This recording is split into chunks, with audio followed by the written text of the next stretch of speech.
Djali i veprimtarit dhe deputetit të vrarë të LDK-s, Smail Hajdaraj, Shpëtim Hajdaraj, ka publikuar pjesën e parë të një shkrimi të gjatë me titull Gjysma e vërteta historike, ku sjell një analizë të detajuar mbi zhvillimet politike në Kosovë pas luftës dhe periudhës së vrasjeve të figurave të LDK-s.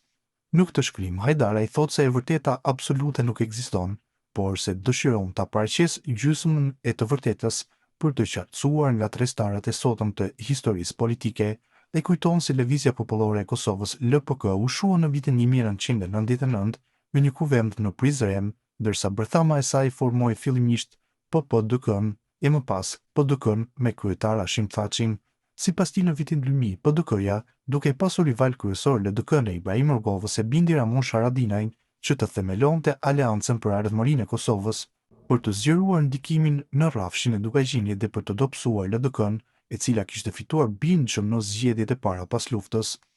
Haradinaj përmend edhe disa nga kuadrot e dërguar nga PDK-ja për të ndihmuar AAK-n në fillim, si Recep Selimi, Ramiz Ladrovci dhe Bujar Dugolli. Sipas tij, gjatë viteve 2000-2004, PDK dhe AAK vepruan si fronti përbashkët politik dhe mjaft agresiv kundër LDK-s dhe president Rugova deri në vitin 2004 kur AAK bëri koalicion qeverisës me LDK-n, gjë që shkaktoi përçarje të thellë. Në shkrimin e tij, Hajdaraj i thekson vjetra vrasje të figurave të LDK-s, gazetarëve ushtarakëve, që nga vrasja e Ahmet Krasnishit të Enver Malokut, Gjemail Mustafës, Smail Hajdarajt deri te Uk Bytyqi,